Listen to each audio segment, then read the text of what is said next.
rasuluhu ala dila nabi abadah. Alhamdulillah teman-teman sekalian, kita ketemu lagi malam ini di Nyeruput Kopi, masih dalam bahasan tema series kita, ya, membahas tentang perjuangan dan dakwah Rasulullah SAW. Menarik dan banyak sekali insight yang bisa kita dapatkan dari perjuangan beliau. Sudah selayaknya kita sebagai umatnya memahami dan ikut merasakan bagaimana sepak terjang baginda kita, ya, sampai Islam bisa berkuasa hingga 2/3 dunia. Tapi banyak juga teman-teman sekalian ternyata yang mereka hanya paham kalau Rasul terakhir itu Muhammad SAW, tanpa mereka tahu siapa beliau, tanpa mereka tahu bagaimana aktivitasnya, tanpa mereka tahu apa yang Rasul lakukan sehingga Islam bisa seperti sekarang ini. Bahkan apa yang beliau lakukan sampai Islam itu bisa ada di tengah-tengah kita. Tentunya kalau bukan karena dakwah dari Rasul dan para sahabat, kita tidak akan mungkin bisa mencicipi nikmat Islam di bumi Nusantara ini. Karena memang Islam masuk ke Nusantara itu masih tidak jauh dari zaman Rasul, ya, bahkan sahabat terdekat beliau yang memang mengarungi samudra hingga sampai ke bumi Nusantara. Insya Allah nanti pada kesempatan berikutnya kita akan membahas mengenai Islam sampai ke Nusantara. Ya, Insya Allah doakan semoga Ustadz Salman, guru kita, dalam keadaan sehat walafiat, dan kita dapat kembali mengkaji dan belajar bahwa ternyata banyak sekali hal-hal yang tidak kita ketahui dari segala bentuk perjuangan daripada Islam, yang memang itu akan sedikit banyak menjadikan kita untuk senantiasa bangga dan cinta kepada Islam tentunya. Terima kasih Mas Roli atas kesempatan yang diberikan. Terima kasih teman-teman atas waktu yang diluangkan untuk kita bisa ngobrol pada malam hari ini, dan terutama terima kasih kepada Ustadz Salman telah berkenan untuk diganggu waktunya, ya, di malam Minggu, ya, harusnya mungkin malam Minggu, malam yang panjang gitu ya katanya Mas Roli, ya. Ternyata malam Minggu, ya, alhamdulillah menjadi malam yang panjang untuk kita belajar ternyata, ya, bukan menjadikan waktu sia-sia, tapi menjadikan waktu yang Allah berikan sesuatu yang bermanfaat dan bahkan mungkin akan menjadi amal jariah buat kita semua. Gimana kabarnya Ustaz Salman? Sehat, Ustaz? Alhamdulillah. Alhamdulillah, di sini juga sehat walafiat. Udah hujan di Bandung? Tadi udah hujan. Masya Allah. Ini tadi kita siang, sore, barusan juga hujan. Kita di sini beberapa hari belakang ya hujan terus ya, cukup deras malah. Alhamdulillah. Mulai kerasa adem di sini. Ya mungkin karena mau Messi Muharram jadinya diguyur hujan tuh biar adem semuanya kan. Ya teman-teman, tadi di awal disampaikan informasi, dan bagi teman-teman yang ingin ikut bergabung bersama Messi Muharram, silakan tinggal diketik aja di browser www.messimoharram.com dan bisa mengikuti form registrasi yang sudah ada di sana. Event ini free, ya, tidak berbayar. Siapapun Anda, ya, Muslim, ya, ataupun non Muslim juga silakan, kalau mau ikut silakan. Ini event umum, cuma memang teman-teman harus registrasi untuk nanti bisa mendapatkan link masuk ke dalam acara. Karena link ini akan kami tutup sehingga tidak sembarangan orang bisa akses, hanya mereka yang terdaftar bisa ikut di acara ini. Dan sekali lagi, event ini gratis, event ini free, ya, hanya memang event ini dipersembahkan untuk syiar dan dakwah Quran, ya, sehingga bila teman-teman berkenan untuk berkontribusi dalam event ini, berkenan untuk berkontribusi untuk syiar dan dakwah Quran, yang itu mungkin nanti akan menjadikan amal jariah teman-teman, nggak akan pernah putus, ya, paling nggak teman-teman punya tabungan, ya, dan ternyata Rp100.000 itu kalau kita pakai untuk dunia, ya, itu paling cuma dapat pizza, seloyang, sama mungkin ya es teh manis lah, gitu kurang lebih, ya. Rp100.000. Ya, pizza, seloyang, sama es teh manis, mungkin besok udah hilang jejaknya, ya, karena sudah pindah ke septic tank, gitu kan. Nah, tapi kalau 100.000 ya digunakan di jalan dakwah, Masya Allah teman-teman sekalian, sampai mati itu nggak akan pernah habis, pahalanya akan terus mengalir buat kita semua. Apalagi ya, kalau 100.000 itu ternyata bisa menjadikan orang itu untuk berubah. Ya. Jadi disitulah sejatinya MLM yang kita harapkan. Ya, MLM yang kita harapkan apa? Yaitu orang berbuat kebaikan tapi kita ikut ketiban amal jariahnya. Ya, orang yang berbuat kebaikan tapi kita yang kedapatan untuk juga ikut mendapatkan pahalanya. Kalau kita berbuat kebaikan kita dapat pahala itu biasa. Tapi kalau orang yang berbuat baik tapi pahalanya ke kita itu baru luar biasa. Insya Allah di Musim Muharram akan kita kupas tuntas bagaimana untuk kita semua bisa menjadi seorang dan bisa menjadi sebuah sosok yang menjadi penggerak bagi perubahan. Oke, teman-teman sekalian, kita masuk malam ini ke sesi yang ke-5, ya. Sesi yang ke-5 membahas mengenai hijrahnya Rasulullah Muhammad SAW. Ya, setelah 1, 2, 3, 4 ya sudah kita ikuti, dan kemarin terakhir adalah kita membahas bahwa begitu sayangnya Allah kepada Nabi kita, ya sampai-sampai Nabi kita mendapatkan hadiah yang tidak ada satupun Rasul itu mencicipi hadiah tersebut. Ya, Ustaz Sama menyampaikan di pekan yang lalu bahwa ada Rasul yang diberikan hadiah Isra, ya itu yang disebut dengan Nabi Israel. Ya. Ada Rasul yang diberikan hadiah Mi'raj, ya itulah Nabiullah Isa, ya. Dan beliau di lockdown saat ini. Nabi Isa di lockdown karena setelah Mi'raj nggak bisa turun lagi sampai nanti saat yang ditentukan gitu ya. Tapi tidak dengan Nabi kita Muhammad SAW, ya, beliau mendapatkan Isra wal Mi'raj. Jadi hanya beliaulah satu-satunya yang mendapatkan hadiah yang lengkap dan luar biasa. Dan juga membawa oleh-oleh ya bagi kita semua umatnya, yaitu sholat, yang mana dengan sholat inilah ya yang dengan sholat inilah maka akan lengkap ya sudah ibadah-ibadah kita.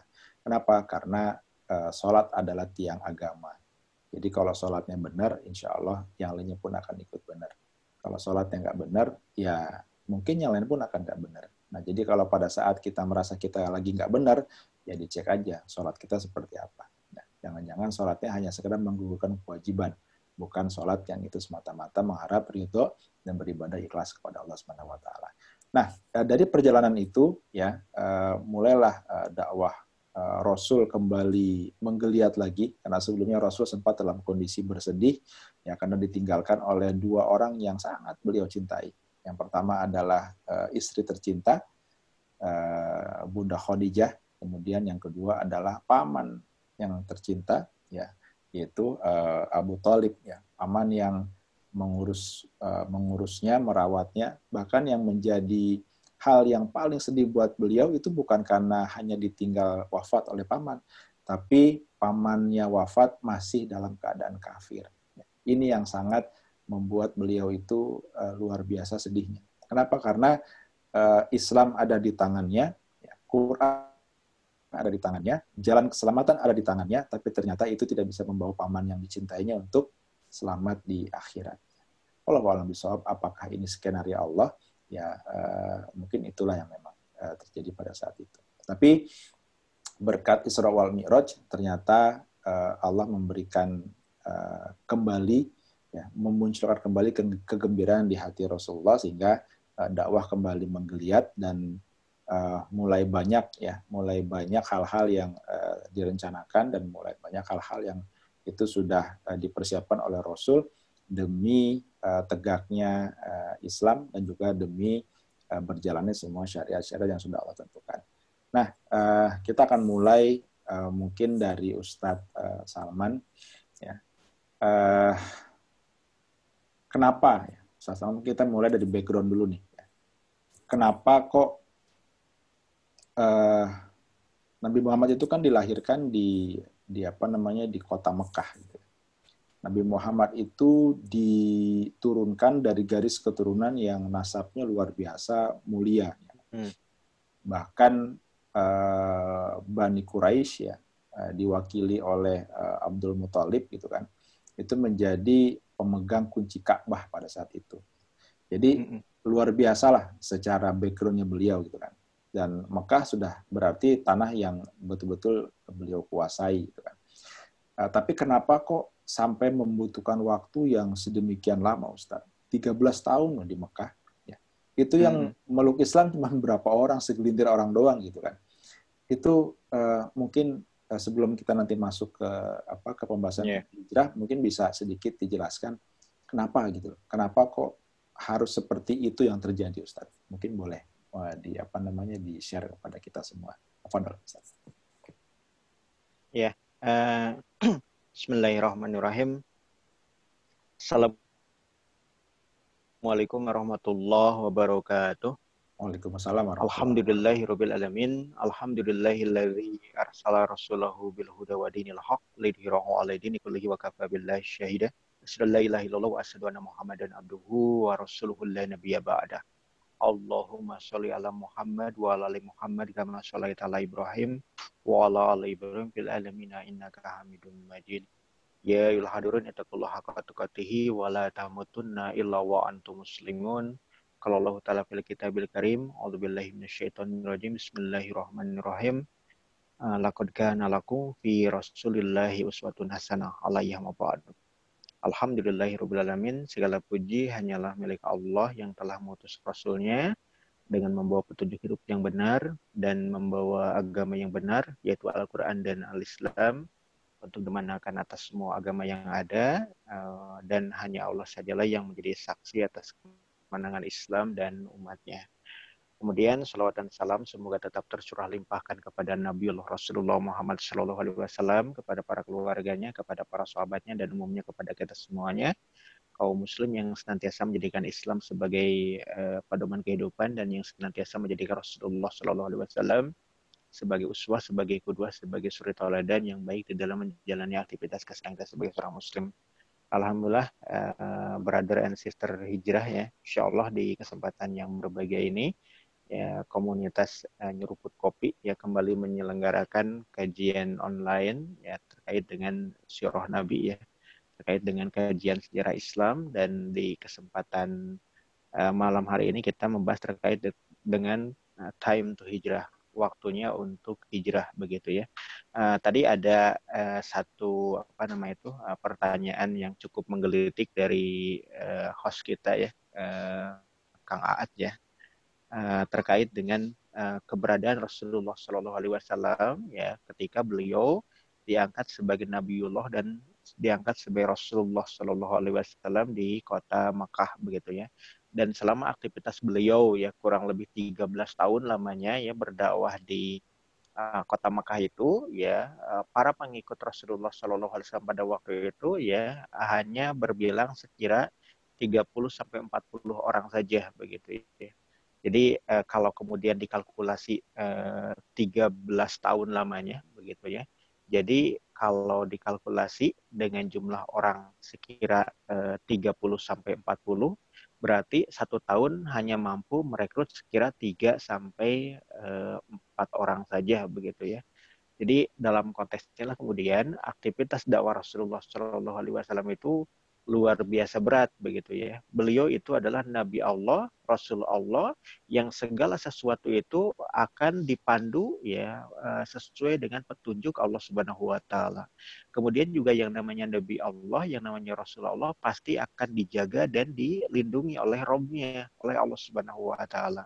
Namun ternyata ya fakta berbicara bahwa ketika Rasulullah Shallallahu Alaihi Wasallam itu berdakwah di kota Mekah selama kurang lebih 13 tahun lamanya, ternyata ya para pengikutnya ataupun orang-orang yang menerima dakwah Rasulullah SAW pada waktu itu hanya sekira 30-40 orang saja, dan mayoritas di antara mereka itu bukanlah orang-orang yang dianggap orang-orang penting di masyarakat kota Makkah begitu, bukan orang-orang terkemuka, bukan para pemimpin suku begitu ya, bukan pula orang-orang yang kaya raya. Mayoritas dari para pengikut Rasulullah SAW itu adalah orang-orang yang yang biasa-biasa saja begitu. Orang-orang yang kemudian tidak terlalu dipandang di tengah-tengah masyarakat Quraisy begitu ya. Nah, ini yang kemudian menjadi ya parameter terukur bagi kita bahwasanya para nabi Allah, para rasul Allah itu ketika memulai amaliyatud dakwahnya, sebelum kemudian Allah menurunkan kemenangan, sebelum Allah Subhanahu wa taala menurunkan nasrullahnya, kepada hambanya, utusannya, pilihannya, yaitu para anbiya ataupun para rasul tadi, itu keumuman di antara para pengikut para nabi itu adalah orang-orang yang tidak diperhitungkan di tengah-tengah masyarakatnya. Ya kita juga bisa mengetahui apa yang kemudian di ini ya dipersaksikan oleh The Great Heracles ya, The Great Heracles pada waktu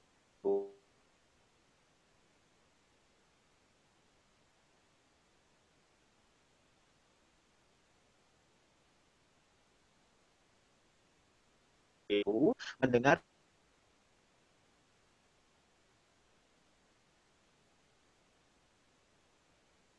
disampaikan oleh sosok laki-laki ya, laki-laki terpilih, laki-laki yang bergelar Al-Amin di tengah-tengah kaumnya. Hingga ini menarik ya minat dari The Great Heracles untuk mengetahui lebih lanjut ajaran baru apa yang berkembang di Jazirah Arabia, ajaran baru apa yang muncul di kota Mekah, dan siapakah yang membawa ajaran baru tadi. Maka sejak itu kemudian dia meminta ya para juru niaga ataupun para pedagang dari Jazirah Arabia khususnya yang ada di kota Mekah, siapa di antara mereka yang memiliki hubungan kekerabatan lebih dekat dengan yang membawa ajaran baru tadi. Dan ternyata ya ada sosok yang pada waktu itulah Abi Sufyan bin Harb, yang notabene beliau itu adalah paman langsung dari Rasulullah SAW yang nyambung kepada Bani Abdi Manaf, Bani Abdi Manaf ya bin Kusai ya. Jadi Abi Sufyan bin Harb itu ya nasabnya nyambung kepada ya Abdi Syam. Abdi Syam itu nyambung ke Abdi Manafnya. Sedangkan Abdi Manaf ya ke bawahnya itu adalah Hashim, ke bawahnya Abdul Muthalib, ke bawahnya lagi Abdullah, dan ke bawahnya itu Muhammad Shallallahu Alaihi Wasallam. Jadi Abi Sufyan bin Harb itu adalah paman dari kabilah Abdi Manaf yang merupakan buyut dari Muhammad Shallallahu Alaihi Wasallam. Jadi yang memiliki hubungan kekerabatan paling dekat saat itu ya dengan Rasulullah yang ditemui oleh The Great Heracles itu adalah Abi Sufyan bin Harb.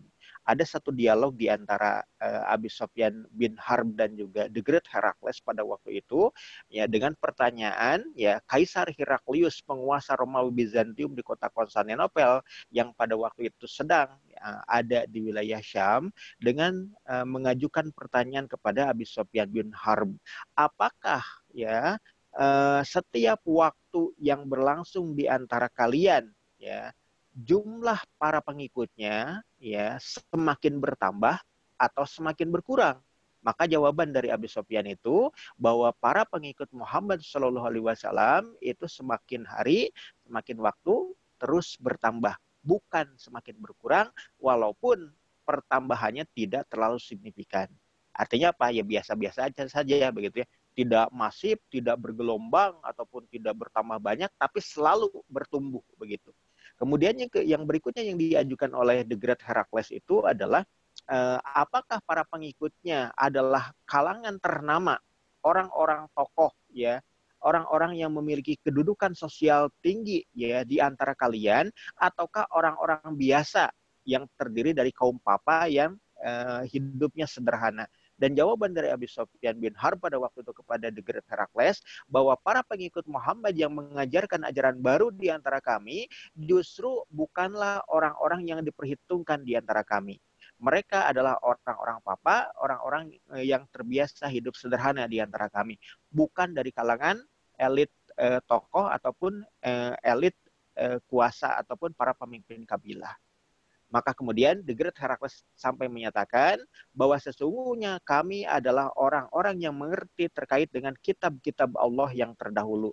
Dan keumuman, kebiasaan yang menjadi tabiat para nabi, para rasul terdahulu, mereka, keumuman di antara mereka itu senantiasa diikuti oleh sedikit orang, dan di antara mereka itu adalah orang-orang yang tidak berpunya. Jadi itu menjadi karakteristik atau tabiat para nabi Allah, bahwa ketika memulai awal dakwahnya, para pengikutnya itu tidak terlalu banyak. Hanya sedikit orang yang kemudian mengikuti nabi Allah yang dimaksud. Kemudian yang kedua, dari jumlah orang yang mengikuti ya para nabi yang diutus oleh Allah kepada kaumnya tadi, itu jumlahnya yang tidak terlalu banyak tadi, dan di antara mereka itu adalah bukanlah orang-orang terkemuka, bukanlah tokoh-tokoh masyarakat, bukanlah orang-orang yang berpunya dan lain sebagainya. Justru kebanyakan di antara mereka itu adalah kalangan jelata yang terbiasa hidup sederhana. Jadi ketika The Great Herakles ya, penguasa Romawi Bizantium di kota Konstantinopel, mendengar kabar dari Abi Sufyan bin Harb ya, paman Rasulullah SAW dari kabilah Bani Abdi Manaf, yang menyatakan bahwa para pengikut ajaran baru yang disampaikan oleh Muhammad bin Abdullah tadi jumlahnya senantiasa bertambah, walaupun ya bukan pertambahan yang sangat besar. Kemudian yang kedua, mereka yang menjadi para pengikut Muhammad Shallallahu Alaihi Wasallam itu adalah bukan dari kalangan orang-orang yang berpunya, bukan orang-orang yang memiliki kedudukan ternama di tengah-tengah kabilahnya. Maka sejak itu kemudian The Great Herakles itu sampai menyatakan, wahai Abi Sufyan bin Harb, jika memang apa yang kau katakan tadi benar adanya, sesungguhnya benarlah apa yang dikatakan oleh keponakanmu tadi. Benarlah apa yang dikatakan oleh Muhammad bin Abdullah, bahwa sesungguhnya dia membawa ajaran risalah yang turun dari Rob yang sama, sebagaimana dulu ya Tuhan semesta alam menurunkan risalah untuk Isa alaihissalam.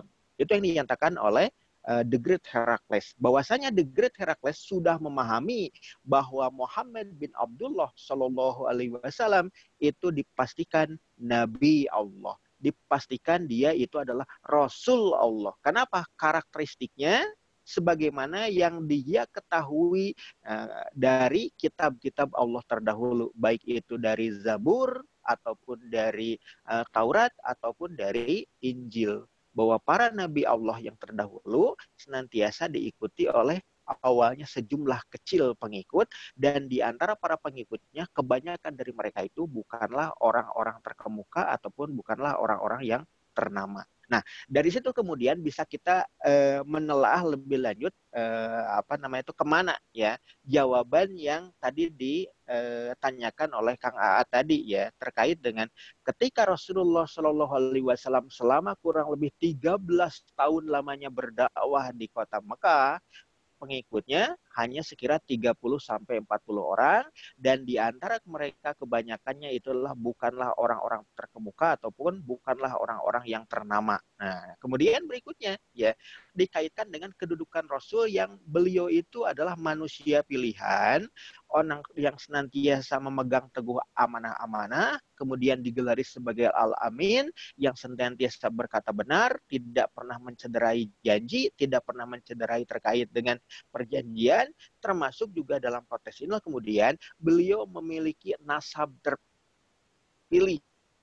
Karena apa? Nyambung kepada kabilah Bani Hashim, Bani Abdul Muthalib. Bahkan dalam konteks itulah kemudian pamannya sendiri, Abi Thalib bin Abdul Muthalib, itu disebut sebagai pihak atau kepala yang kemudian menanggung-jawabi Darun Nadwah. Darun Nadwah itu adalah seperti layaknya parlemen, ya, parlemennya orang-orang musyrikin Quraisy di kota Mekah.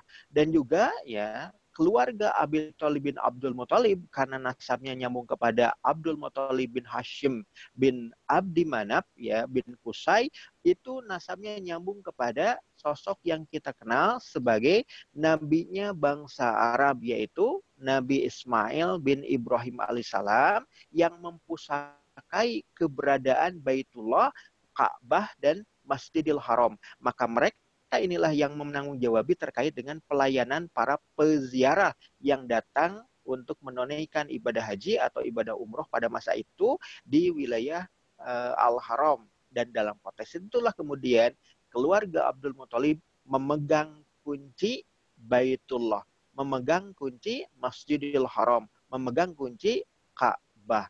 Karena apa? Mereka inilah yang menanggung-jawabi ya terkait dengan pelayanan para peziarah yang datang ke tanah haram, yaitu ya kota Makkah Al-Mukarramah. Nah, dalam konteks itu kemudian kedudukan Rasulullah yang memiliki nasab mulia, kedudukan Rasulullah yang memiliki keberadaan beliau di tengah-tengah kabilahnya itulah mereka memiliki nasab yang baik, nasab yang terhormat, nasab yang mulia, namun ternyata ya tidak terlalu ya signifikan pengaruhnya tadi kepada orang-orang musyrikin Quraisy yang lainnya. Terbukti apa? Para petinggi Quraisy, pihak-pihak yang dikategorikan sebagai orang terkemuka, orang-orang pentingnya, cenderung itu menahan diri untuk tidak menjadi para pengikut baginda Nabi, bahkan dalam konteks itu kemudian mereka ya orang-orang yang memiliki kedudukan terhormat di antara kaumnya, di antara kabilahnya, justru mereka kemudian menjadi para penentang dakwah Rasulullah SAW. Di situ kita tahu ya ada sosok yang dikenal sebagai ya Amr bin Hakam yang kemudian digelari oleh masyarakat Quraisy sebagai ya Abul Hakim begitu ya, karena kedudukannya yang mulia. Namun oleh Rasulullah Shallallahu Alaihi Wasallam ya kedudukan yang ada pada sosok Amr bin Hakam tadi itu kemudian itu digelari sebagai Abu Jahal, bapaknya kejahilan, bapaknya kebodohan. Kenapa? Orang pintar tapi kemudian menolak syariat. Orang pintar tapi menolak tauhid. Orang pintar tapi menolak untuk beriman kepada Allah dan Rasulnya. Maka sosok Abdul Hakam tadi digelari oleh Rasul menjadi Abu Jahal. Begitu ya. Kemudian juga ada juga orang-orang terkemuka yang ada di orang-orang Quraisy, sosok yang kita kenal sebagai ya ini Abu Lahab begitu ya. Bahkan kemudian ada salah satu surah ya di dalam Al-Qur'anul Karim yang kemudian mencela ya perilaku Abu Lahab tadi. Abu Lahab itu paman Rasulullah langsung begitu. Dari apa? Dari kabilah Bani Hashim, Bani Abdul Muthalib. Kemana-mana kalau Rasulullah berdakwah itu dikuntit oleh Abu Lahab. Nah, luar biasanya gitu ya. Pamannya sendiri sampai kemudian menjadi penentang dakwah. Termasuk dalam hal ini adalah sosok ini apa namanya tuh para pimpinan Quraisy yang lain. Di antaranya adalah As bin Wa'il atau misalkan Walid bin Mughirah ya. Mereka itu juga termasuk orang-orang yang kemudian ya para penyair, sastrawan, budayawan terkemuka di masyarakat Quraisy yang juga kemudian itu berani ya menentang Rasulullah Shallallahu Alaihi Wasallam dengan apa? Dengan syair-syairnya. Namun ternyata ya apa yang kemudian disampaikan oleh baginda Nabi terkait dengan ayat-ayat dalam Al-Quran Karim itu menjawab ya berbagai hal yang kemudian digugat oleh orang-orang Quraisy tadi melalui para budayawan, melalui para sastrawan ataupun para penyairnya tadi. Kenapa? Bahasa dalam Al-Quran, kandungan isi di dalam Al-Quran Karim selain memuat terkait dengan isi dari ya hukum-hukum syariat yang menggugah pemikiran, menggugah jiwa, sekaligus juga memiliki nilai estetika dari kandungan bahasanya yang lebih tinggi nilainya dibanding dengan bahasa syair ya, bahasa sastra ya, bahasa puitik yang kemudian dibacakan oleh sosok-sosok para penyair dari orang-orang Quraisy tadi. Jadi kembali ke pertanyaan tadi ya, kenapa ya Rasulullah yang sedemikian mulia, Rasulullah yang sedemikian hebatnya, sedemikian cerdasnya, sedemikian jeniusnya, dan juga memiliki nasab mulia di antara kabilahnya, ternyata kemudian ya selama 13 tahun berdakwah itu para pengikutnya hanya sedikit begitu ya. Ya dalam 1 tahun hanya 3 sampai 4 orang saja. Ya setelah 13 tahun hanya 30 sampai 40 orangan saja. Dan di antara mereka itu justru bukanlah orang-orang ternama, bukanlah orang-orang terkemuka di antara kaumnya. Jadi kenapa demikian? Karena kondisi masyarakat di wilayah Kota Mekah itu juga mereka ya terkungkung begitu ya, atau terkooptasi dengan berbagai ya kemusyrikan. Banyak sekali di antara orang-orang yang ada di Kota Mekah itu ya memuja berhala begitu ya, dengan dalam catatan Sirah Nabawiyah itu lebih dari 330 berhala itu dipasang di sekeliling Baitullah Ka'bah yang menjadi simbol kerusakan ya, sekaligus juga simbol kesyirikan ya penduduk Kota Mekah pada waktu itu. Jadi mereka enggan untuk menerima ajaran Islam karena apa? Mereka sudah merasa ya nyaman dengan ajaran yang pernah diajarkan oleh nenek moyang mereka, ya, sekalipun itu kemudian merupakan ajaran kesyirikan. Termasuk di dalamnya adalah bahwa orang-orang Quraisy sejak dulu kala, ya, mereka merasa mereka menjadi para pemimpin di antara, ya, kabilah-kabilah Arab yang ada di Jazirah pada umumnya. Hingga ketika ada ajaran baru yang disampaikan oleh Muhammad Shallallahu Alaihi Wasallam yang mengindikasikan ketika, ya, ajaran hidup tadi diterima, maka otomatis kepemimpinannya pun akan diambil alih oleh Muhammad Shallallahu Alaihi Wasallam, dan itu yang tidak diinginkan oleh para pemuka Quraisy. Karena apa? Kedudukannya mereka kemudian akan lepas ketika apa? Ketika mereka menerima, ya, ajaran Islam yang disampaikan oleh Rasulullah Shallallahu Alaihi Wasallam. Begitu, Kang Aad. Ya, ternyata memang faktor lingkungan ya tadi ya, faktor lingkungan, faktor kualitas dari manusianya gitu ya, yang memang menyebabkan lambatnya pergerakan dakwah Rasul di Mekah. Atau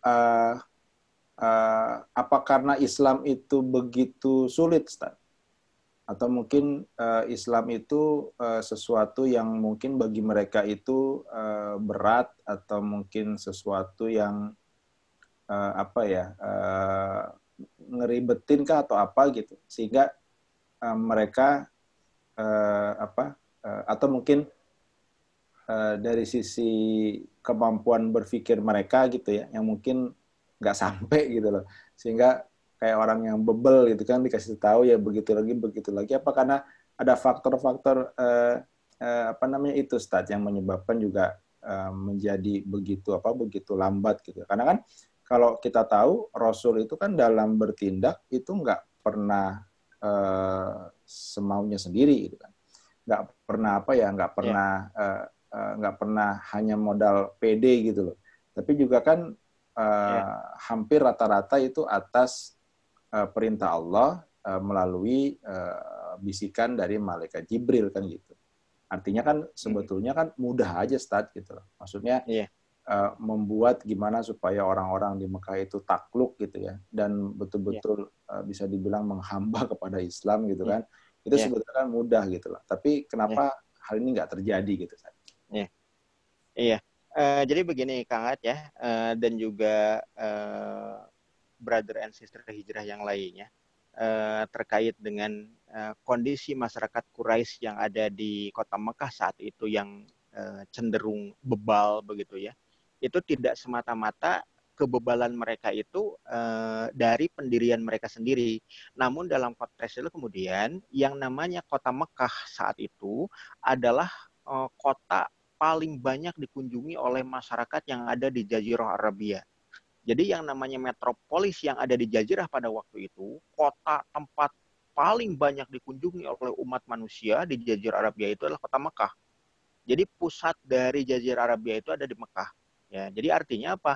Itu tempat lalu lalang orang, tempat orang berkerumun, tempat orang menunaikan harapan, keinginan, hajatnya kepada Tuhan semesta alam begitu. Itu pusatnya ada di kota Mekah. Jadi dalam konteks itu kemudian kota Mekah itu merupakan pusat dari kemusyrikan orang-orang Jazirah Arabia. Jadi kebebalan mereka itu bukan secara instan gitu, tapi ini sudah tersistematisasi begitu. Karena apa? Diperkuat dengan sistem yang ada di tengah-tengah masyarakatnya. Yaitu apa? Yaitu pemujaan terhadap berhala-berhala yang ada. Dan yang paling terkemuka itu berhala itulah berhala Lata, Uzza, Manat, Hubal ya. Dan sekian banyak yang lainnya. Nah, di sini juga kita lihat terkait dengan ya kebebalan di antara penduduk kota Mekah pada waktu itu, karena mereka juga banyak bertumpu kepada kebijakan para pemimpin kabilah, ya, para tokoh-tokoh terkemuka di antara kabilah-kabilah yang ada. Ya, jadi ini juga yang kalau kita perhatikan lebih lanjut, ketika para ketua tokoh dan para pimpinan kabilahnya itu sudah punya pendirian sendiri, maka satu kelompok atau satu komponen masyarakat yang ada di kabilah tadi, ya, itu mau tidak mau mengikuti apa yang ditetapkan oleh para pemimpin kabilah. Ya, hal ini juga yang kemudian menjadi bukti ketika apa? Ketika Amru bin As, ya. Amru bin As ketika beriman dan berislam kepada Rasulullah SAW menjelang terjadinya Fathul Mekah. Pada waktu itu Amru bin As ya mendatangi Rasulullah SAW, kemudian beliau menyatakan keimanan dan keislamannya langsung di hadapan Rasulullah SAW. Dan ternyata ya para sahabat itu menyambut baik keimanan dan keislaman dari Amru bin As. Ya, mereka menyalaminya, mereka kemudian merangkulnya dan kemudian mendoakan keberkahan untuknya. Kenapa Amru bin As dikenal oleh masyarakat Quraisy sebagai seorang pemuda kesatria di antara kabilah Bani Umayyah pada waktu itu, dan bukan hanya piawai dalam ilmu ketentaraan dan strategi peperangan. Amru bin As juga merupakan anak dari As bin Wa'il. As bin Wa'il itu adalah seorang begundal Quraisy yang paling sengit memusuhi Islam, memusuhi Rasulullah Shallallahu Alaihi Wasallam. Dan bukan hanya itu pula, ya Amru bin As juga adalah orang yang mengerti betul terkait dengan dunia mata-mata, dunia intelijen. Ya, sekaligus juga pandai untuk berdiplomasi, pandai untuk berkomunikasi, pandai untuk meyakinkan dengan retorikanya yang handal. Terbukti ya ketika hijrahnya ya yang pertama ke negeri Habasyah ya sekitar 13 sampai 60 orangan begitu ya. Pada periode berikutnya gitu ya, karena sampai 2 sampai 3 kali begitu ya. Jadi kalau diperhatikan lebih lanjut ya, dalam peristiwa hijrah yang pertama itu ya ada 13 orang yang awalnya berpindah tempat dari kota Mekah menuju negeri Habasa, meminta perlindungan dari Raja Najasyi pada waktu itu. Ada 2 orang pemuda Quraisy yang diutus oleh para pemuka Quraisy untuk apa? Berdiplomasi, meyakinkan Raja Najasyi bahwa para muhajirin Quraisy dari kota Mekah itu adalah orang-orang yang bermasalah, orang-orang yang harus kemudian segera dikembalikan kepada masyarakat Quraisy di kota Mekah, begitu ya. Artinya minta untuk dideportasi kembali ke kota Mekah. Dan pemuda Quraisy yang diutus oleh para pemuka Quraisy untuk meyakinkan dari penguasa Habasyah pada waktu itu adalah diantaranya adalah Amru bin As, karena kemampuannya untuk ya berdiplomasi, kemampuannya itu dalam berkomunikasi, beretorika, termasuk juga dalam peristiwa tahkim ketika apa pasca perang Siffin antara Baginda Ali dengan Gubernur Muawiyah bin Abi Sufyan. Dalam peristiwa tahkim ya Ali bin Abi Thalib menunjuk Abu Musa al-Asy'ari, sedangkan Muawiyah bin Abi Sufyan menunjuk ya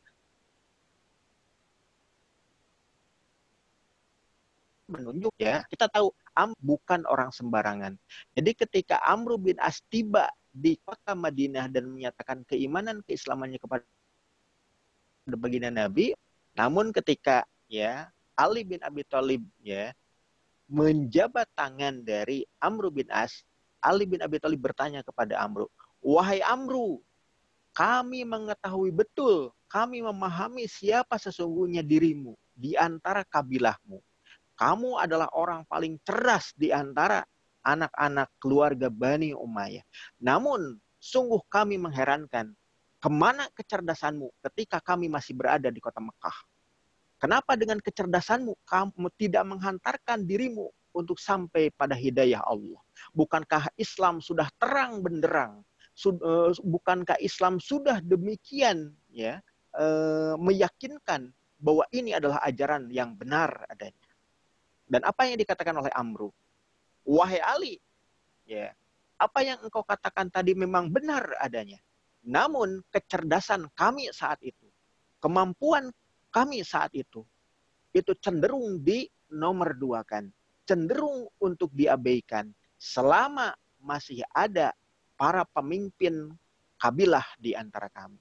Masih ada para ketua-ketua ya di antara ya masyarakat kami. Ketika ketua-ketua di antara masyarakat kami di kabilah Bani Umayyah ini satu demi satu pergi meninggalkan kami dan mereka mati di dalam medan perang, maka saat inilah kami anak-anak muda yang tampil ke muka untuk menentukan sikap kami sendiri. Dan sejak dulu di kota Mekah, kami menyadari sepenuhnya bahwa ajaran Islam yang dibawa oleh Muhammad SAW itu memang ajaran yang benar adanya. Namun kami pada waktu itu masih dianggap sebagai junior yang harus mengikuti kebijakan para pemuka di antara kabilah kami. Baru setelah itu Ali bin Abi Thalib merangkul ya Amru bin As. Ini menunjukkan fakta bahwa ya di antara kabilah-kabilah yang ada di kota Mekah pada waktu itu masih banyak ketua-ketua sukunya atau ketua-ketua kabilahnya yang mendominasi ya kebijakan dan keputusan di antara anggota kabilahnya untuk menerima Islam ataukah kemudian tidak menerima Islam. Jadi ketika satu kabilah menolak, maka hampir mayoritas ya pengikut ataupun warga dari kabilah tadi ya menyetujui atau mengikuti keputusan dari siapa yang memimpin mereka. Dan itu yang terjadi terkait dengan persoalan yang tadi ditanyakan ya bahwa kok bisa seperti ini karena faktanya di kota Makkah ya itu terkait dengan sistemnya masih sistem dalam ruang lingkup menyekutukan Allah Subhanahu wa taala ya. Banyak hal yang terkait dengan kemusyrikan itu terjadi. Termasuk juga dalam konteks itulah maka kita tahu kota Mekah itu adalah pusat kemusyrikan dunia Arab. Maka ketika banyaknya ide, banyaknya pemikiran, banyaknya pemahaman itu semakin memberatkan ya Rasul dan para sahabat untuk meyakinkan ya orang-orang di kota Mekah itu untuk menerima ajaran Islam. Ya, itu yang pertama. Yang kedua, ya di antara orang-orang Mekah sendiri ya, itu keumumannya mereka manut-manut saja kepada para pemimpin kabilahnya, kepada kepala-kepala sukunya. Ketika kepala sukunya itu menolak Islam, maka keumuman ya, keputusan yang itu mengikat ya warga di kabilah tadi untuk kemudian tidak menerima Islam. Dan itu yang terjadi bahwa mayoritas ya penduduk kota Mekah itu cenderung mengabaikan atau cenderung menolak karena apa? Para pemimpin kabilahnya pun cenderung mengabaikan atau bahkan menolak ajaran yang disampaikan Rasulullah Shallallahu Alaihi Wasallam. Begitu, Kang? Ya, Ustaz. Memang kompleks banget ya. Iya. Tapi kalau nggak begitu mungkin kita nggak bisa bilang Islam keren ya. Kalau ternyata yang harus dirubah itu segampang itu gitu kan. Karena yang mesti dirubah itu luar biasa kejahiliannya gitu. Di situlah mungkin kita baru bisa bangga bahwa ternyata Islam itu luar biasa, dan lebih luar biasa lagi adalah orang yang ngebawa itu, orang yang mempraktekkan itu dan mendakwahkannya. Nah, terus Tad, udah nih ya 13 tahun lah Rasul berdakwah di Makkah gitu kan, yang cuman akhirnya menghasilkan 30-40 gelintir orang saja gitu kan, yang mengimani dirinya sebagai Rasul dan mengimani Allah sebagai Tuhannya mereka gitu ya. Kemudian menerima ajaran Islam sebagai pedoman hidupnya gitu kan. Nah ini ada beberapa pendapat nih yang saya dengar gitu ya. Nah, mungkin bisa dibantu oleh Ustadz kira-kira mana yang lebih kuat di antaranya gitu kan.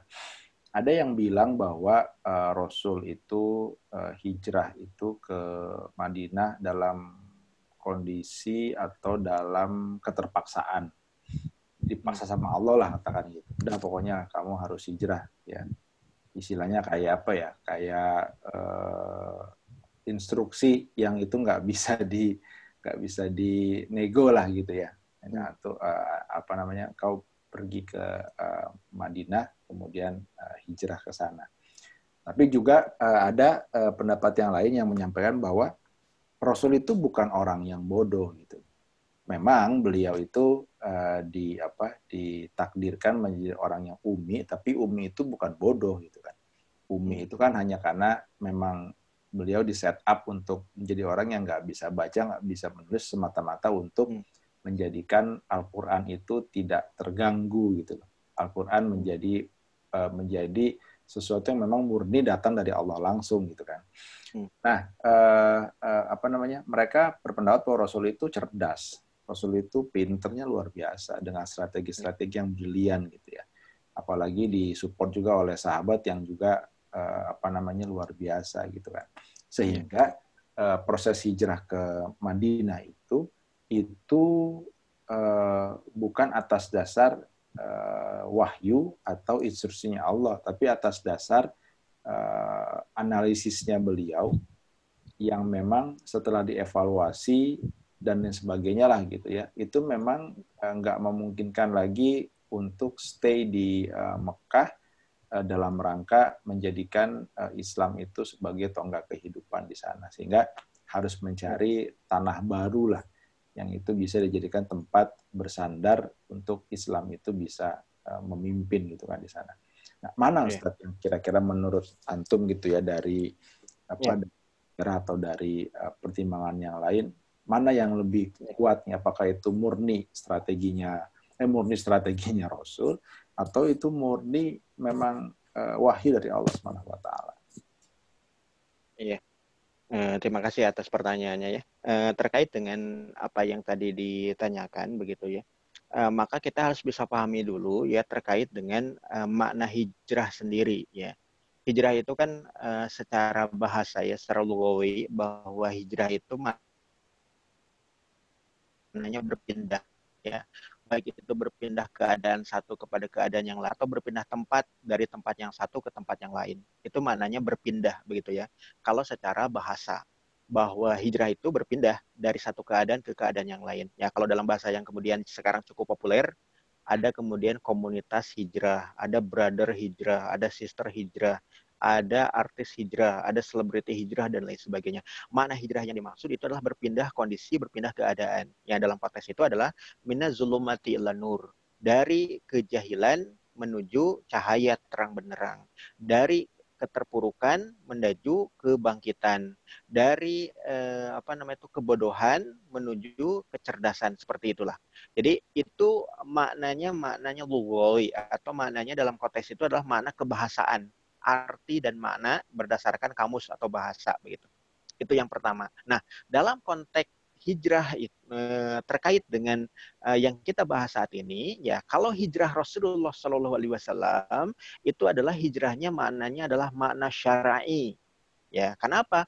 Rasulullah Muhammad Shallallahu Alaihi Wasallam itu bukan manusia biasa. Beliau itu adalah utusan Allah. Beliau itulah Nabi Allah dan Rasul Allah. Berpindah tempatnya baginda Nabi Muhammad Shallallahu Alaihi Wasallam dari kota Mekah menuju kota Yatsrib atau kota Madinah itu diperintahkan oleh Allah Subhanahu Wa Taala. Kenapa? Beliau menunggu perintah Allah untuk berpindah. Sekalipun ya para sahabat itu sudah diperintahkan oleh baginda Nabi untuk berpindah tempat dari kota Mekah menuju kota Madinah sebelumnya kan. Jadi khusus untuk baginda Muhammad SAW, hijrahnya itu adalah hijrah syar'i dan itu tidak akan pernah terjadi kembali. Ya, kenapa? Baginda Nabi sudah wafat. Jadi diperintahkannya ya hijrah itu adalah diperintahkannya Rasulullah SAW untuk berpindah tempat dari kota Mekah menuju kota Madinah. Nah, berbeda halnya hijrah para sahabat Nabi. Hijrahnya para sahabat Nabi itu diperintahkan oleh Rasulullah SAW. Bahkan sebelum ayat terkait dengan perintah hijrah yang khusus untuk Rasulullah SAW, yang maknanya hijrah syar'i, ya itu belum turun. Ya, jadi dalam konteks itu kemudian kita harus paham bahwa hijrahnya para sahabat Rasulullah Shallallahu Alaihi Wasallam, baik itu adalah Abu Bakar, kemudian Umar, Utsman, dan yang terakhir itu Ali bin Abi Thalib, itu ketika berpindah tempat dari kota Mekah menuju kota Yatsrib atau kota Madinah, itu adalah strategi dakwah Rasulullah Shallallahu Alaihi Wasallam. Kenapa? Rasulullah Shallallahu Alaihi Wasallam pada waktu sebelumnya, pada tahun ke-12 dan tahun ke-13 ya, masa kenabian beliau di kota Makkah, beliau sudah mendapatkan bai'ah ya, bai'ah dari orang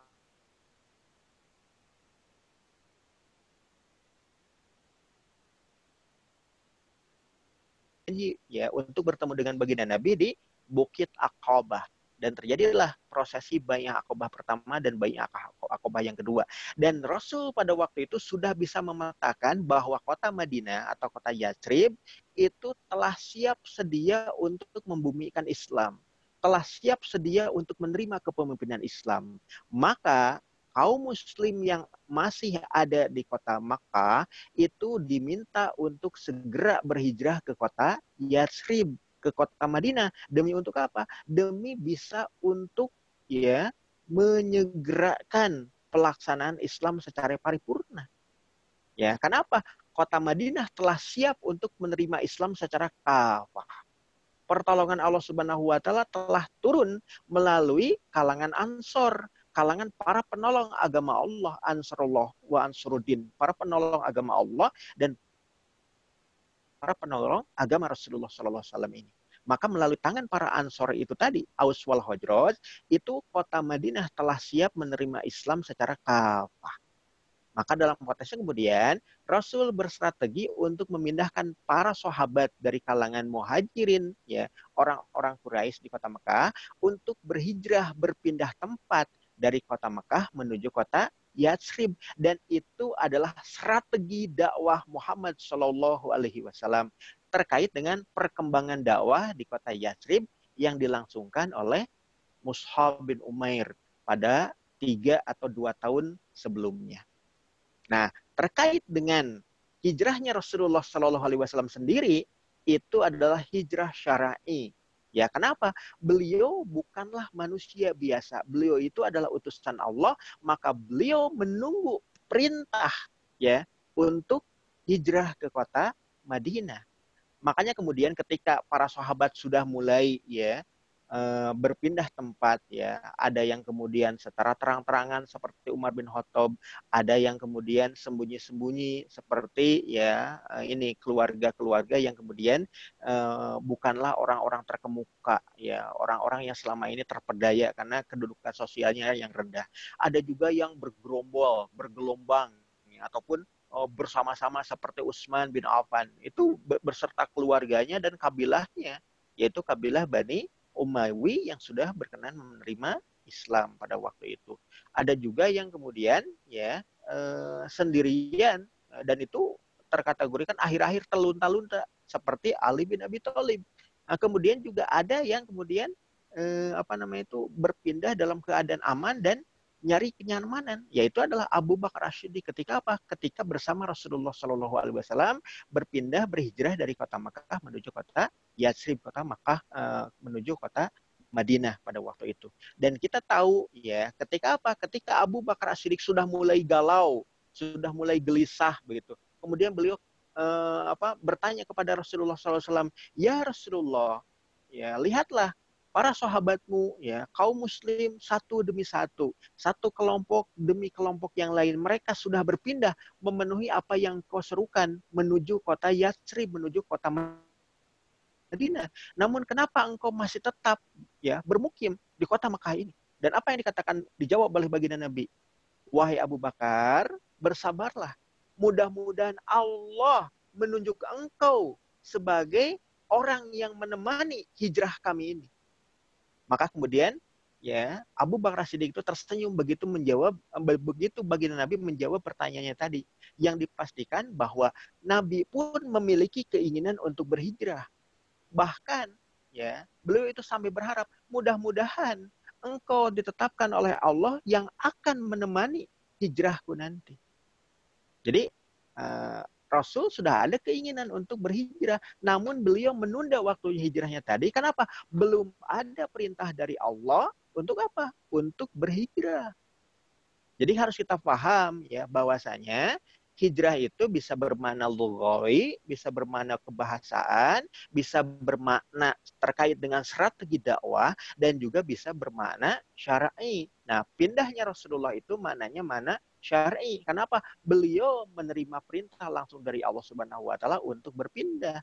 Jadi hijrah syar'i itu hanya terjadi sekali ketika Pak Rasul berpindah tempat dari kota Mekah menuju kota Yatsrib, menuju kota Madinah. Namun dalam konteks strategi dakwah itu kapanpun bisa terjadi. Ketika apa? Ketika misalkan nanti di masa akhir zaman ini ada satu wilayah di bumi Allah ini yang kemudian berdaulat merdeka, ya, mampu menjalankan syariat Islam secara paripurna dimanapun, bisa di negeri ini ataupun di negeri kaum muslim yang lain, dan sudah dibaiat seorang pemimpin. Maka ketika pemimpin yang dibaiat tadi itu sudah menyatakan, sudah iklan bahwa kami ini adalah Amirul Mukminin yang telah dibaiat secara sempurna, ya, dalam baiat ini aqad, maka kami menyerukan kepada kaum muslim yang ingin menggabungkan diri dalam kesatuan pemerintahan dan kesatuan daulah, maka kami minta kalian untuk berhijrah. Begitu. Nah, ini adalah terkait dengan strategi, ya. Maka dalam konteks itu kemudian kapanpun itu bisa terjadi. Namun kalau hijrah syar'i itu hanya sekali ditunaikan oleh baginda Nabi begitu beliau menerima perintah untuk hijrah dari kota Mekah menuju kota Madinah. Begitu Kang Ad. Ya, Ustaz, Ya. pertanyaan pendeknya, kenapa yang dipilih Yasrib? Iya. Kotanya gitu, ada apa gitu di sana gitu kan, sampai kok itu yang dipilih menjadi tempat untuk untuk memulai tonggak kejayaan Islam gitu ya. Iya. Karena kan dakwahnya kan dari awal kan di Mekah gitu kan. Iya. Quran turunnya kan di Mekah gitu ya. Iya. Islam pun juga hadis itu kan juga di Mekah gitu kan. Rasul juga disupport oleh para sahabat juga yang adanya di Mekah gitu kan. Iya. Nah, kenapa yang dipilih itu Yasrib, yang itu memang harus harus menjangkau jarak yang cukup jauh kan gitu. Dan kemudian sementara dakwah itu berjalan di Mekah gitu ya, dengan segala kejahiliannya dan begitu beratnya gitu kan, sampai tadi diceritakan cuma sekitar 40 orang aja yang masuk Islam. Itu gimana gitu loh, dalam kondisi sulit begitu kok yang malah menerima Islam kok malah yang di sana gitu, saat bukan yang di tempat ini gitu kan. Nah, itu gimana bisa kayak gitu ceritanya? Iya. Iya. Yang pertama ya, bahwa kita tidak ini ya, tidak dalam rangka mempertanyakan iradah Allah dalam konteks itu ya, tapi lebih kepada analisa kan gitu ya. Jadi ketika Allah Subhanahu wa taala menetapkan Yatsrib atau kota Madinah Al-Munawwarah itu sebagai titik awal kemenangan Islam, turunnya Nasrullah, turunnya pertolongan Allah Subhanahu wa taala kepada ini ya, orang-orang Ansor untuk menjadi para penolong agama Allah ini dengan menyiapkan ya wilayah kota Madinah sebagai daulah Islam pertama, tempat di mana Rasulullah Shallallahu Alaihi Wasallam menjadi Raisud Daulah, menjadi kepala negara ya yang pertama dalam Islam. Maka sebetulnya ini merupakan keputusan Allah, keputusan yang terbaik dari Allah untuk hamba-hambanya yang beriman dan bertakwa. Itu bukan pembahasan kita. Tapi dalam konteks pembahasan terkait dengan analisa politik dan analisa strategi dakwah, maka kita bisa perhatikan bahwasanya ketika Rasulullah Shallallahu Alaihi Wasallam itu memulai amaliyah dakwahnya di kota Makkah, dan selama 13 tahun ya beliau memfokuskan ya kota Mekah itu sebagai majal dakwah, sebagai wilayah dakwah, agar segera turun pertolongan Allah di kota Mekah. Namun ternyata buktinya selama 13 tahun pertolongan Allah Subhanahu wa taala itu tidak turun di kota Mekah. Dan Rasul baru menemukan titik awal ya, tanda-tanda kemenangan ataupun qarinah ya, indikasi akan segera tibanya kemenangan ketika apa? Ketika pada amaliyah dakwahnya di tahun ke-11 dan tahun ke-12 sebelum hijrah. Ketika apa? Ada delegasi dari orang-orang Yatsrib, Aus wal Khazraj yang sedang menunaikan ibadah haji ya, tentu versi jahiliyah sebelum Rasulullah memberikan contoh ya ibadah haji sebagaimana milah Ibrahim sebelumnya. Kalau diperhatikan lebih lanjut, pada waktu itu Rasulullah ya salah satu kebiasaan beliau setiap ada perayaan ibadah haji di kota Mekah, beliau itu senantiasa berkeliling ke kabilah-kabilah para peziarah yang datang ke kota Mekah dan menyampaikan Islam kepada mereka. Dan ketika beliau menyampaikan Islam kepada orang-orang Ahlul Madinah atau Ahlul Yasrib dari kalangan Aus wal Khazraj, ketika beliau katakan terkait dengan Islam, ketika beliau sampaikan terkait dengan bagaimana Islam itu bisa maujud madzahir, bisa nyata dalam kehidupan, bisa diterapkan, dengan kepemimpinan beliau sebagai Nabi Allah, sebagai Rasul Allah, maka ternyata di antara Ahlul Yasrib, Ahlul Madinah, dari kalangan Aus wal Hajrah itu kemudian mereka langsung ini merasa takjub ya dengan apa yang disampaikan oleh Muhammad Shallallahu Alaihi Wasallam saat itu, sekaligus kemudian mereka begitu antusias dengan apa? Langsung menyambut seruan baginda Nabi tadi dengan nyaris berteriak begitu. Ya, untuk menyeru kepada anggota kabilahnya. Wahai Ahlul Madinah, wahai Ahlul Yasrib, bukankah apa yang dikatakan oleh laki-laki ini, penduduk kota Mekah ini, ya, si laki-laki ini tadi persis seperti apa yang dikatakan oleh orang-orang Yahudi, ya, kepada kita semuanya. Bukankah orang-orang Aus telah mendengar apa yang dikatakan oleh orang-orang Yahudi tadi? Ya, kemudian ditimpali oleh orang-orang Hajraj.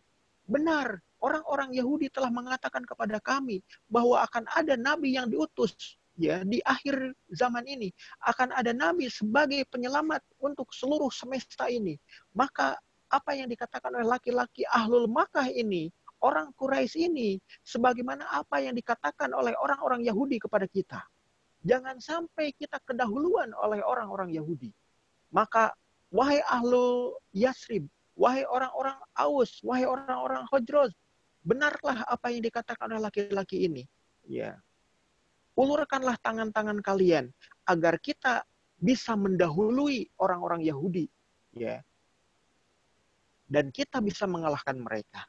Nah, ini harus kita perhatikan lebih lanjut terkait dengan apa? Qarinah atau indikasi ya keberpihakan orang-orang Aus wal Hajraj, keberpihakan orang-orang Ahlul Yasrib, orang-orang Yasrib ataupun orang-orang Madinah tadi. Karena apa?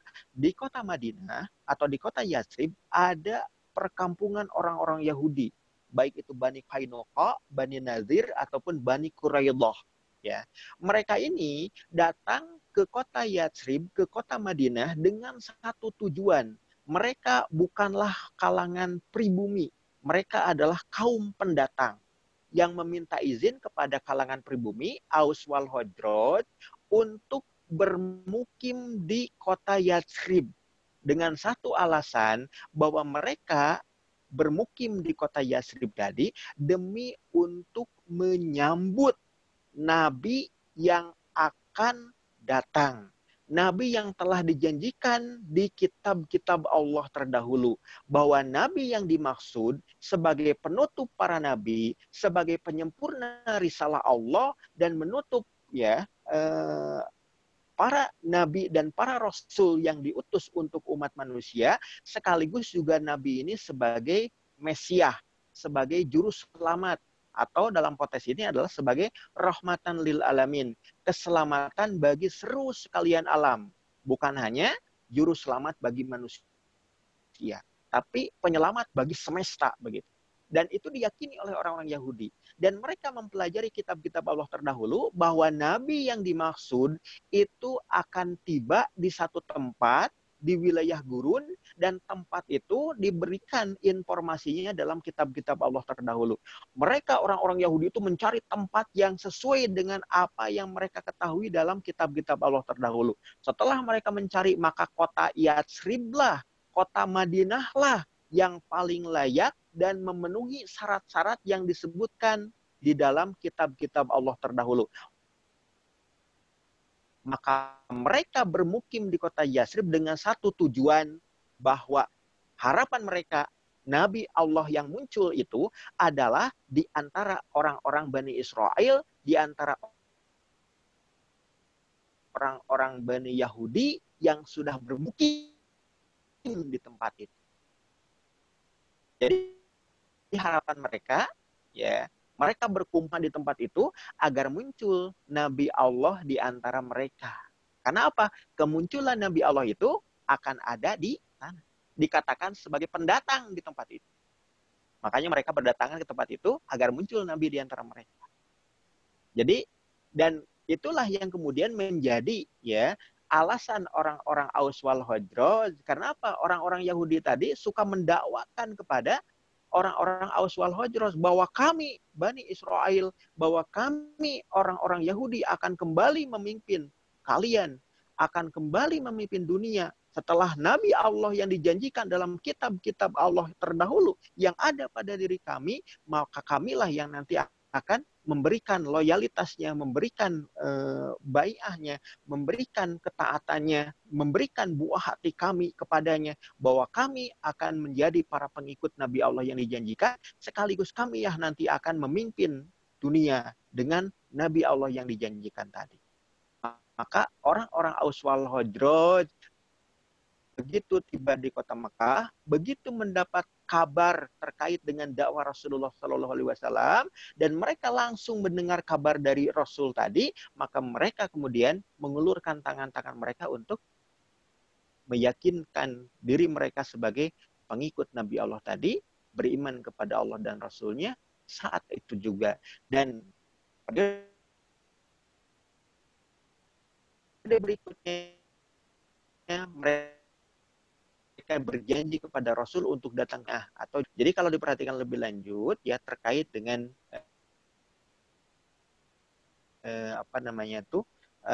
bahwa potensi di antara ya masyarakat Madinah dan kota Madinah untuk membumikan Islam secara paripurna itu lebih layak ya, lebih siap dibanding dengan kota manapun yang ada di Jazirah Arabia, termasuk di dalamnya adalah kota Mekah. Bahwa kota Yathrib, bahwa kota Madinah paling siap untuk menerima Islam secara total.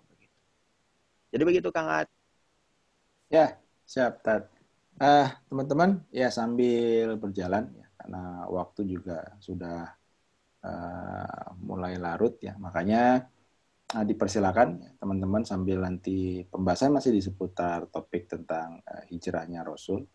Ya, tadi sudah dijelaskan latar belakangnya, ya, kenapa Rasul hijrah, latar belakangnya kenapa harus memilih tempat yang baru sebagai titik tolak dari kejayaan Islam, gitu kan? Kenapa nggak di tempat kelahirannya sendiri, gitu ya? Sehingga lebih memuaskan lah gitu hasilnya. Kenapa harus seperti itu? Nah, kemudian juga apa itu hijrah, gitu kan? Dan apa hikmah di balik hijrah? Ya? Apa rahasia Allah yang ternyata terkuak dari hijrah itu sudah tadi sempat kita bahas di sesi awal. Nah, silakan teman-teman kalau ada yang mau didiskusikan atau yang mau ditanyakan sambil nanti kita terus menggali ya terkait dengan hijrah ini ya. Saya persilakan untuk bisa chat boleh atau kalau mau langsung open mic juga dipersilakan.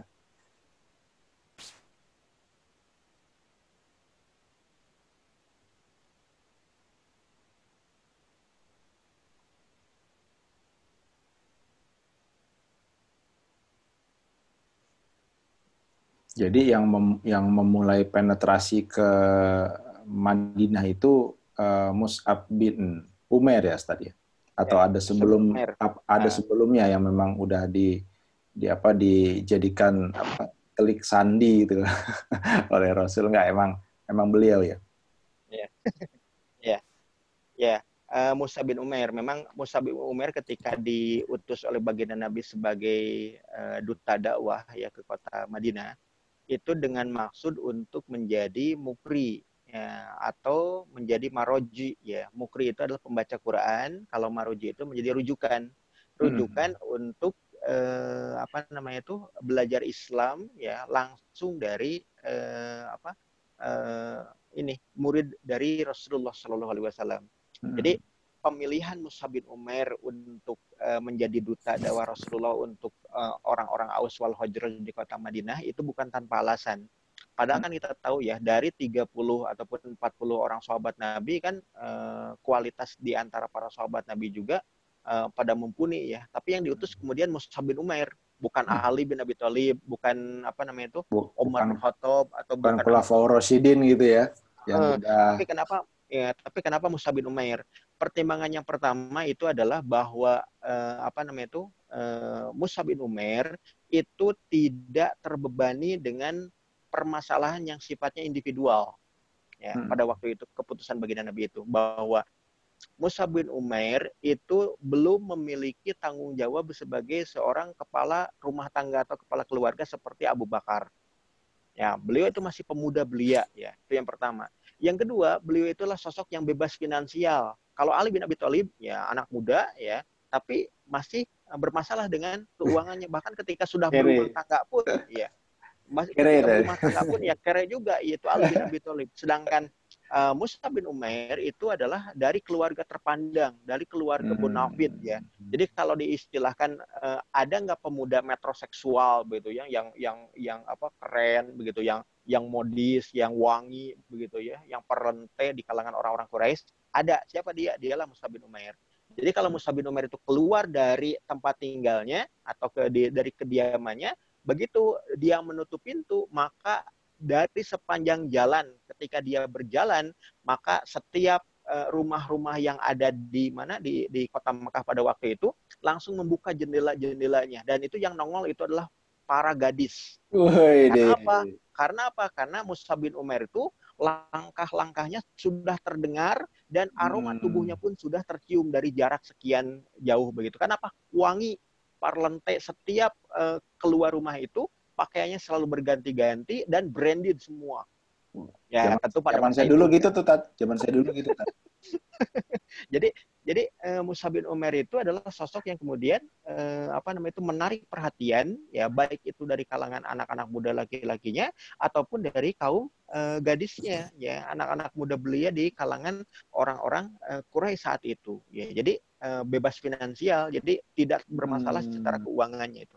Jadi dengan modal sendiri itu bisa berangkat menuju kota Yathrib begitu. Itu sosok dari Mus'ab bin Umair. Selain itu, Mus'ab bin Umair pun memiliki keterampilan untuk berkomunikasi, ya, untuk berretorika dengan baik, dengan bagus begitu. Karena apa? Ahli yang sangat diplomasi. Itu sosok yang kemudian dikenal sebagai Mus'ab bin Umair tadi. Dan yang terpenting dari itu semua, ya, bahwa ya Mus'ab bin Umair itu adalah sosok yang tongkrongannya, bentuk fisiknya itu menyerupai baginda Nabi Muhammad SAW. Ganteng begitu. Maka ketika orang-orang Aus wal Khazraj, ya, ditemani oleh Mus'ab bin Umair, perasaan yang dialami oleh As'ad bin Zurarah atau Usaid bin Hudair atau misalkan Abu Ayyub al-Ansori dan orang-orang Ansor yang lain dari kalangan Aus wal Khazraj ketika belajar bersama Mus'ab bin Umair itu serasa belajar bersama baginda Nabi. Masya Allah. Karena apa? Bentuk fisik dari Mus'ab bin Umair dengan kegantengannya, dengan kerapihannya, dengan fasih beretorikanya, ya, kemudian dengan wangi tubuhnya begitu ya, itu seperti Rasulullah Shallallahu Alaihi Wasallam. Rasul KW gitu tadi ya. Walaupun KW ya inilah luar biasa. KW-nya tapi kan luar biasa, nggak kayak kita. Kualitas KW. satu.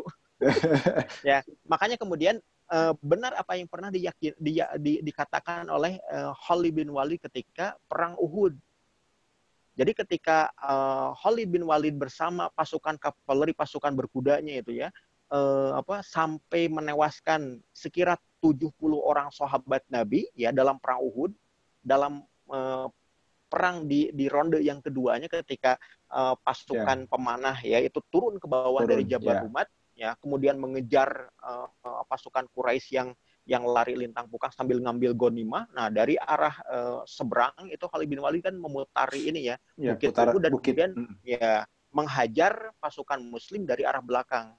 Dan apa yang kemudian dituju oleh pasukan Khalid bin Walid, kami menuju ya laki-laki yang ada di depan yang kami kira dia itu adalah Muhammad Shallallahu Alaihi Wasallam.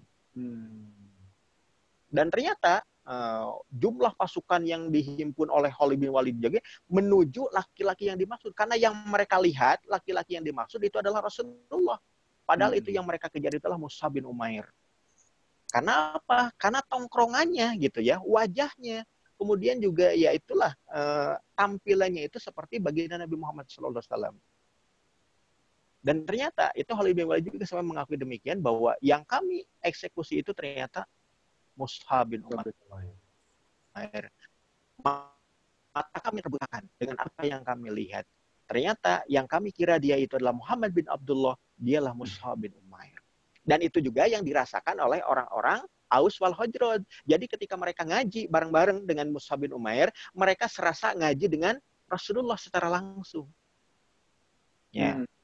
Itu yang kemudian yang tidak banyak diungkap karena bentuk fisik Mus'ab bin Umair itu ya samar-samar dekat dengan bentuk fisik Rasulullah SAW saking gantengnya tadi. 11-12 lah tadi ya. Dan yang kemudian jarang diungkap juga terkait dengan persoalan Mus'ab bin Umair saat itu. Persoalannya adalah pada waktu ketika Mus'ab bin Umair diutus oleh baginda Nabi menuju kota Yatsrib, persoalan yang ada yang saat itu dimiliki oleh Mus'ab bin Umair adalah beliau sedang melarikan diri dari keluarganya. Karena pada waktu itu ada di antara temannya yang memiliki kedengkian terhadap Mus'ab bin Umair. Karena apa? Dari sisi kegantengan dia kalah. Dari sisi kepopularitas di antara para gadis dia kalah. Dari sisi keuangan, harta benda dia kalah. Dari sisi kehormatan di nasab dia kalah. Bahkan di dalam aktivitas kesatriaan, berkuda, ya, bergulat, berenang, beradu pedang gitu ya, berlari begitu ya, layaknya para kesatria Quraisy, dia selalu kalah melawan Mus'ab bin Umair. Padahal dia temannya sendiri, teman karibnya sendiri. Karena dia merasa selalu kalah dari Mus'ab bin Umair, maka tersimpan kedengkian. Walaupun dia adalah sosok yang karib dengan Mus'ab bin Umair, maka dia mencari tahu bagaimana cara kami untuk mengalahkan Mus'ab. Akhirnya apa? Begitu dia tahu bahwa Mus'ab bin Umair itu suka mengendap-endap untuk tiba di rumah Al-Arqam bin Abi Arqam untuk ngaji kepada baginda Nabi Muhammad SAW, maka sobat karibnya itu punya momen untuk mengalahkan Mus'ab bin Umair. Makanya kemudian dia melapor kepada keluarga Mus'ab bin Umair bahwa anak terbaiknya tadi, yaitu Mus'ab bin Umair, telah menjadi pengikut Muhammad SAW. Sudah ya berpaling dari keyakinan para pendahulu dan keluarganya. Makanya kemudian ibunya sampai kemudian ya memaksa Mus'ab bin Umair untuk kembali ke keyakinan kesyirikan kemusyrikannya, ya, berpaling dari ajaran Islam. Tapi Mus'ab bin Umair tetap dengan pendirinya, tidak mau untuk melepaskan keimanannya, tidak berkenan untuk melepaskan tauhidnya. Maka oleh ibunya kemudian dimasukkan ke dalam kerangkeng, ke dalam penjara, ke dalam ya seperti tahanan rumah begitu ya, yang biasa dipakai oleh keluarga Mus'ab dulu ya, untuk apa? Untuk mendidik para budaknya yang suka membangkang gitu. Nah kan para majikan itu di dalam rumahnya itu ada semacam bilik untuk apa ya? Untuk menghukum para budaknya. Nah, Mus'ab bin Umair itu kemudian dikerem di situ atau dijeruji besi di situ oleh keluarganya. Karena apa? Karena dia sudah mengingkari keyakinan ya ajaran nenek moyangnya begitu. Dan pada waktu itu ketika Mus'ab bin Umair mampu untuk meloloskan diri dari ya kerangkengnya tadi, ya dari penjaranya tadi, dia langsung menghadap baginda Nabi dan melaporkan permasalahannya. Dan dia ingin jauh dari keluarganya. Dia ingin jauh dari ibunya. Karena apa? Ibunya dan keluarganya itu kalau menangkap lagi Mus'ab bin Umair maka akan dimasukkan lagi ke jeruji besi. Dan momennya tepat ketika apa? Ketika ada permintaan dari orang-orang Aus wal Khazraj terkait dengan siapa di antara sahabat Nabi yang paling layak untuk mengajari mereka terkait dengan Al-Quran dan Al-Islam. Maka Rasul putuskan Mus'ablah yang harus berangkat bersama mereka, menjauhi keluarganya. Karena keluarganya ngejar-ngejar terus begitu.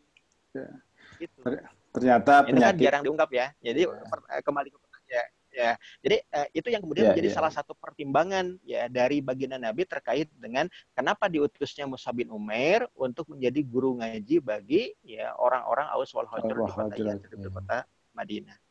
Begitu Kang Ad. Ternyata penyakit baper dari zaman dulu ya, bukan sekarang ya. Baper tuh adanya zaman sekarang, zaman milenial baper dari zaman dulu. Ada juga orang yang dengki kayak gitu. Ya kan manusia juga, Kang. Betul. Ya, ini ada Mas Febri ini. Waduh, ini teman saya, ini sahabat saya. Mas Febri mau nanya nih, waduh. Mas Febri kalau nanya biasanya ntar subuh baru kelar nih biasanya. Ya, Mas Febri. Masya Allah. Terima kasih Mas Saad. Sehat Mas Febri. Masya Allah. Alhamdulillah sehat. Assalamualaikum Ustaz Salman. Assalamualaikum Mas Saad dan Mas Rodi. Waalaikumsalam warahmatullahi. Langsung Mas Febri. Alhamdulillah. Baik, Langsung. terima kasih Mas Saad dan juga Mas Roli. Ustadz, terima kasih atas penjelasannya tadi. Masya Allah, tabarakallah, banyak banget yang tadi saya pribadi ambil hikmahnya sebagai al-fakir. Tadi Ustadz sebutkan bahwasanya 13 tahun ya effort Rasulullah itu di kota Mekah hanya menghasilkan 40 orang, kurang lebih 40 orang saja Ustadz ya untuk yang memeluk ajaran Islam. Sebenarnya Ustadz, yang saya mau tanyakan itu gimana sih Ustadz gambaran kehidupan pada zaman sebelum hijrahnya Rasulullah itu, apa sih hambatan terbesarnya Ustadz? Hambatan terbesarnya Ustadz. Bahwasanya kita tahu doanya Rasulullah itu sangat makbul. Allah ijabah. Kenapa yang ada di benak saya, kenapa tidak Rasulullah bermohon aja kepada Allah untuk dimudahkan strateginya dakwahnya pada saat sebelum hijrah? Pertama itu Ustadz, pertanyaan saya. Yang kedua, sebentar lagi kita akan masuk ke momentum Al-Muharram, bulan Al-Muharram Ustadz. Biasanya teman-teman ini banyak yang gimana sih, boleh nggak sih ngucapin selamat tahun baru Muharram, selamat tahun baru Hijriah itu hukumnya itu seperti apa Ustadz? Yang kedua, mungkin itu aja. Terima kasih Mas Saad dan Mas Rodi. Terima kasih juga Ustadz. Assalamualaikum warahmatullahi wabarakatuh. Waalaikumsalam warahmatullahi wabarakatuh. Terima kasih Mas Febri.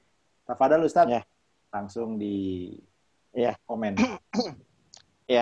Terima kasih ke Mas Febri yang sudah bertanya ya.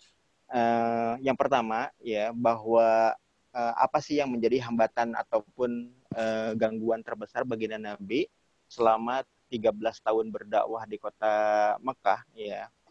Orang-orang yang kemudian menjadi para pengikut Rasulullah itu hanya sekira 30 atau 40 orang. Jadi sekira 3-4 orang saja setiap tahun yang berhasil direkrut oleh baginda Nabi Muhammad SAW. Itu tantangannya ataupun hambatannya itu seperti apa? Padahal baginda Nabi itu adalah sosok yang cerdik, jenius begitu ya. Dan beliau itu senantiasa dipandu dan ditolong oleh Allah Subhanahu wa taala. Kenapa tidak gitu ya? Yang namanya Nabi Allah itu kan doanya makbul. Kenapa tidak berdoa kepada Allah Subhanahu wa taala, ya Allah mudahkanlah segala urusan kami. Ya Allah mudahkanlah dakwah kami. Ya Allah menangkanlah dakwah kami. Mudahkanlah orang-orang Quraisy di kota Mekah itu untuk menerima kebenaran Islam. Dan doa-doa yang lainnya begitu ya. Termasuk juga bisa jadi kalau misalkan baginda Nabi berkenan, ya Allah ya, jika seandainya dakwah kami ini ya ditolak lagi oleh orang-orang Quraisy, ya mustahkanlah orang Quraisy sekalian misalkan begitu ya. Ternyata baginda Nabi itu tidak sampai kemudian berdoa yang buruk-buruk seperti itu. Jadi yang kemudian didoakan oleh baginda Nabi Muhammad SAW itu adalah doa-doa kebaikan. Di antaranya adalah bahwa baginda Nabi senantiasa berharap kepada Allah Subhanahu wa taala agar setiap amaliyah dakwahnya itu dimudahkan, dilancarkan, sekaligus juga dalam konteks ini dimudahkan agar orang-orang Quraisy menerima Islam dengan baik. Ya, mendapatkan petunjuk syariat itu dengan baik, dengan mudah dan lain sebagainya. Dan itu juga yang dilakukan oleh baginda Nabi Muhammad SAW ketika apa? Ketika beliau ya pada tahun sekira 10 kenabian ya ataupun 11 kenabian ya sebelum peristiwa hijrah, beliau itu kemudian ketika sudah memahami bahwa di kota Mekah itu ya sudah seperti membentur tembok begitu susahnya untuk meyakinkan orang-orang Quraisy di kota Mekah untuk menerima Islam, beliau itu meluaskan cakupan medan dakwahnya itu ke negeri terdekat dari kota Mekah, yaitu kota Thaif ya. Ya, kalau misalkan kita sempat berumroh atau berhaji ya di Haramain, maka kalau kita sempat berkunjung ke Thaif ya, itu paling sekira setengah jam saja dari kota Mekah begitu ya. Jadi kota Thaif itu adalah wilayah terdekat dari kota Mekah, dan pada waktu itu baginda Nabi Muhammad SAW itu berdakwah ke kalangan orang-orang Thaif, langsung datang ke pemimpin kabilah mereka, dan ternyata bukan hanya ajaran Islam yang ditolak, tapi pribadi mulia Rasulullah pun dilecehkan, ya, bahkan Allah pun dihinakan. Dan apa yang kemudian dilakukan oleh baginda Nabi Muhammad SAW? Apakah beliau dalam konteks itu kemudian berdoa untuk mengazab, ya, memohon kepada Allah untuk segera mengazab orang-orang Bani Saqif di Thaif? Ya, namun ternyata tidak seperti itu. Beliau itu, sebagaimana yang dikutip oleh Muhammad bin Hisham dalam kitab Sirah Nabawiyah itu, baginda Nabi Muhammad SAW justru ya memohon kepada Allah Subhanahu Wa Taala agar orang-orang Bani Saqif di perbukitan Thaif jika tidak sekarang maka mudahkanlah ya Allah agar anak-anak keturunan mereka di kemudian hari menjadi orang-orang yang dimudahkan untuk menerima kebenaran Islam. Jadi itu yang didoakan oleh baginda Nabi. Jika seandainya mereka hari ini menolak Islam, maka mudah-mudahan ya, mudahkanlah ya Allah di kemudian hari anak-anak keturunan mereka agar berkenan menerima Islam dengan baik. Ya, itu yang kemudian didoakan oleh Rasulullah Shallallahu Alaihi Wasallam.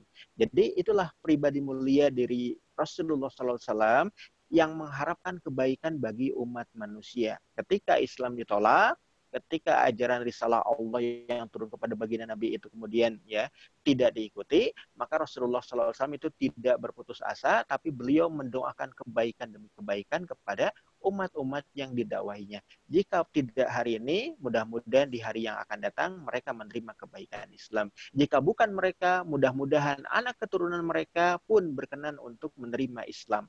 Dan itu adalah doa Rasulullah SAW kepada orang-orang Quraisy juga yang menolak tidak berkenan untuk menerima Islam.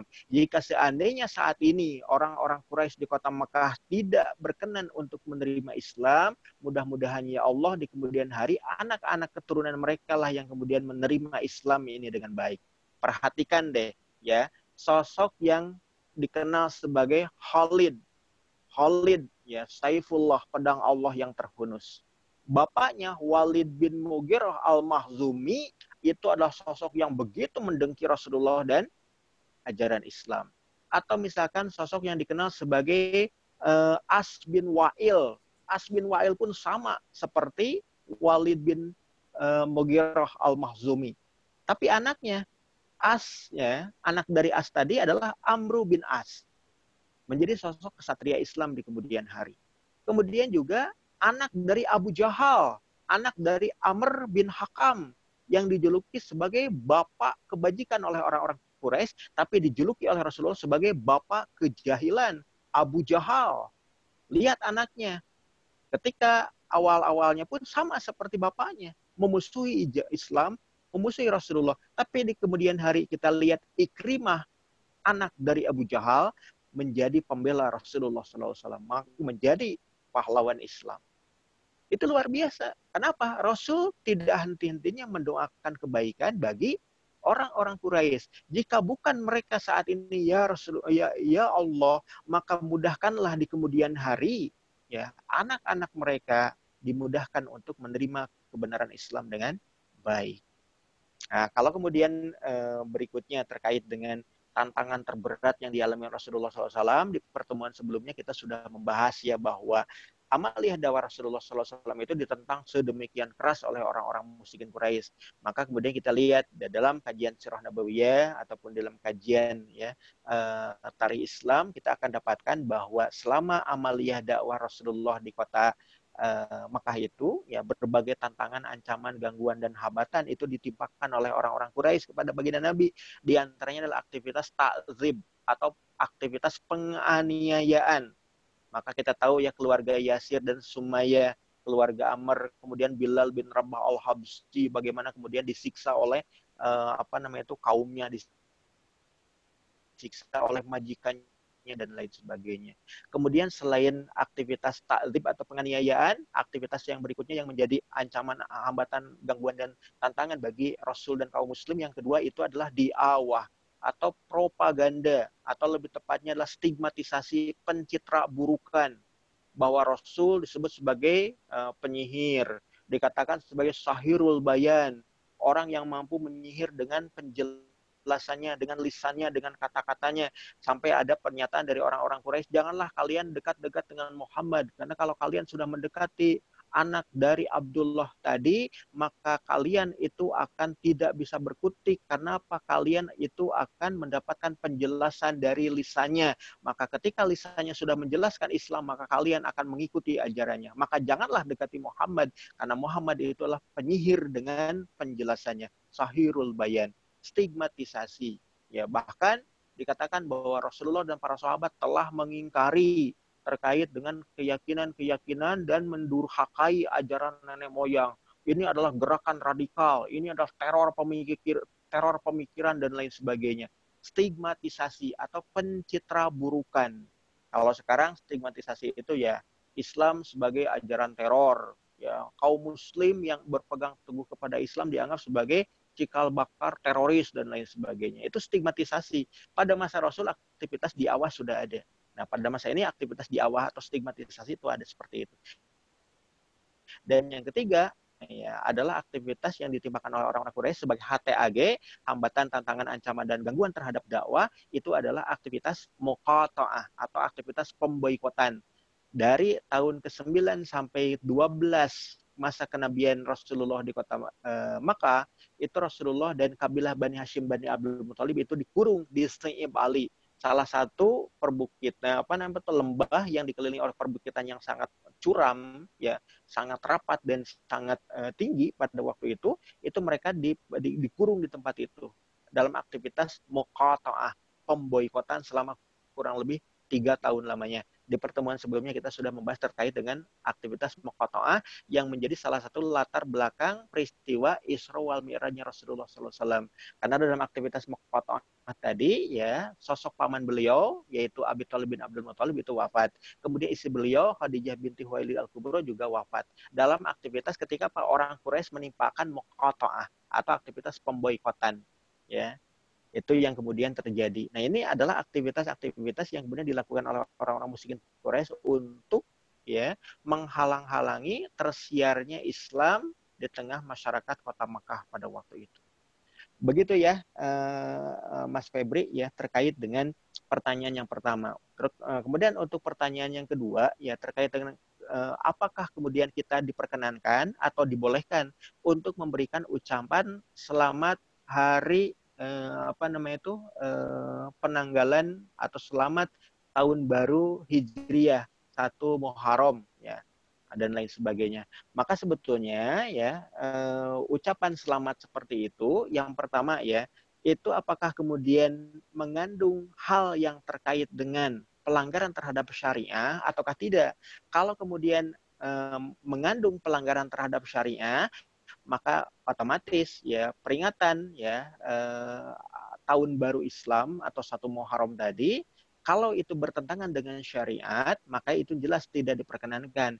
Namun ketika tidak ada satu dalil pun yang menjelaskan terkait dengan keharamannya atau larangannya, maka ini adalah sesuatu yang dibolehkan dalam Islam. Sesuatu yang hukumnya mubah-mubah saja, boleh-boleh saja ketika apa? Kita merayakan hari atau tahun baru Muharram tadi ya sekaligus juga menyemarakannya dengan peringatan ya terkait dengan upaya untuk merayakannya.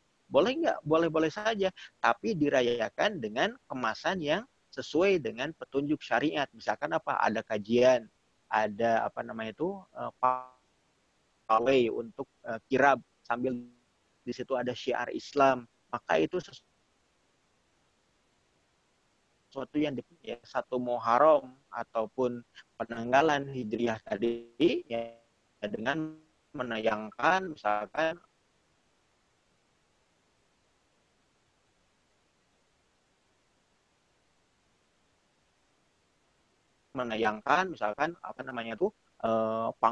syariat kan sesuatu yang kemudian bertentangan dengan syariat ataupun misalkan dalam konteks itu kemudian mencampur baurkan para penonton padahal lagi pandemi, padahal lagi PSBB gitu, padahal lagi COVID gitu. Tapi ini kok memaksakan diri bahkan jika memanggungkan ya seperti kemarin ada kasus ya Bang Haji ya sampai kemudian dipolisikan katanya karena memenuhi hajatan untuk tampil mentas seperti itu. Jadi dalam konteks ini ya kembali ke pertanyaan tadi, ketika tidak ada dalil yang mengharamkannya secara tegas, maka para ulama fikih, para fuqaha menyatakan selama kemudian tidak ada dalil yang secara tegas mengharamkan satu amal perbuatan, maka itu perkara yang dibolehkan dalam syariat, sesuatu yang diperkenankan di dalam Islam. Boleh-boleh saja, boleh diambil, boleh pula tidak diambil. Kalau itu diambil, maka yang mubah itu harus dikreasikan dalam aktivitas yang bernuansakan Islam atau aktivitas yang mendatangkan pada kebaikan untuk umat dan juga untuk Islam itu sendiri.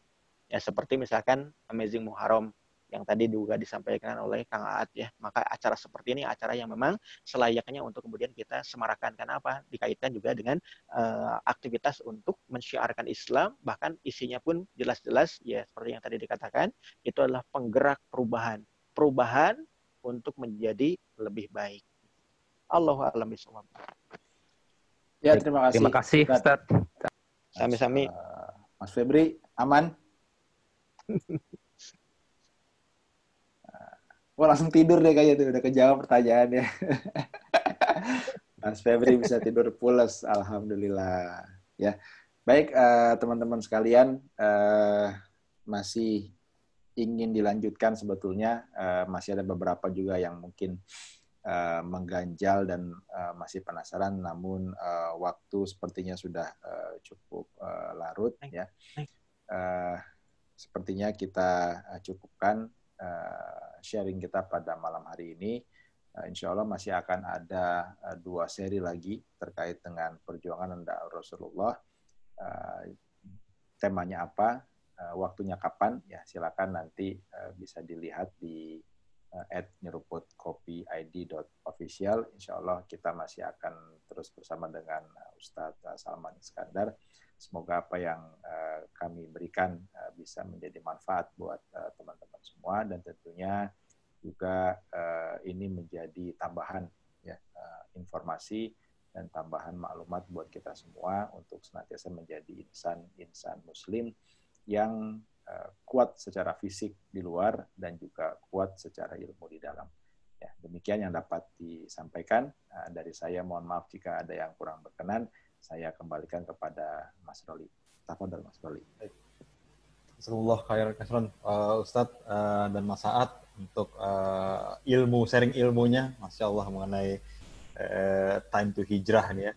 Tadi sedikit saya ada mau highlight dikit nih Ustadz, terkait tadi kenapa kok ternyata dakwahnya Rasulullah di Madinah tuh lebih gampang diterima, karena orang-orangnya itu mau mengkaji gitu ya, mau berpikir kok ternyata orang Yahudi itu begini, oh ada sosok nantinya. Tapi beda dengan di Makkah, orang-anak mudanya sebetulnya tahu benar, tapi takut sama kabilahnya, takut sama pemimpinnya. Jadinya nggak. Nah mungkin mudah-mudahan ya teman-teman semua di sini ada hikmahnya tuh ya. Jadi kita harus bisa mengkaji sehingga kebenaran itu bisa datang kepada kita, hidayah itu datang kepada kita. Mas Roli, ya. Kalau di Mekah itu orang-orangnya senang minum khamar, di Madinah senang minum kopi. Nah, jadi kalau mau gampang terima Islam ya nyeruput kopi lah, insya Allah. Bisa aja. Masya Allah. Oke, baik. Untuk brother dan sister Filah yang telah hadir, kami ucapkan juga terima kasih dan mohon maaf bila ada kata atau penyajian kami yang kurang berkenan, dan juga jangan lupa untuk terus ikutin juga acara-acara atau event-event yang ada di Nyeruput. Kita ada tilawah, ada tahsin, belajar tahsin juga, dan kajian seperti ini juga ada sharing hijrah juga nanti dari orang-orang yang sebelumnya pernah bergelut di dalam dunia hitam gitu ya. Gitu. Nah, kita perlu dengar juga mereka seperti apa sih, apa yang membuat mereka bisa hijrah juga tadi nih kata Ustaz tadi, dari segi bahasa berpindah. Ya. Jadi untuk itu teman-teman semua silakan follow IG kita di @nyeruputkopiid.official. Nanti di sana ada kegiatan-kegiatan kita apa aja dan hari apa aja ya. Baik, sekali lagi kita ucapkan terima kasih buat Ustadz Salman Iskandar dan juga Mas Saad untuk sharingnya hari ini. Sama. Ya Allah, mudah-mudahan Allah memberikan kesehatan kepada antum berdua sehingga amin. Bisa kita ini dapat pencerahan ya. Amin. Ya Allah, amin. Baik teman-teman semua, kita tutup kajian kita malam ini dengan baca hamdalah. Alhamdulillahirrahmanirrahim. Kemudian membaca istighfar 3 kali. Alhamdulillahirrahmanirrahim. Astagfirullahaladzim. Membaca surat Al-Asr.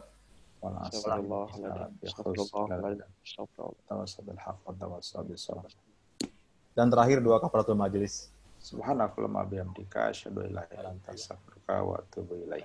Baik, jumpa lagi di kesempatan berikutnya, dan untuk minggu depan kita off dulu karena kita mau lihat Amazing Muharram 9 ya. Masya Allah ya. Jangan lupa untuk daftar di www.amazingmuharram.com. Ya, penting teman-teman semua. Baik, sampai ketemu lagi teman-teman semua.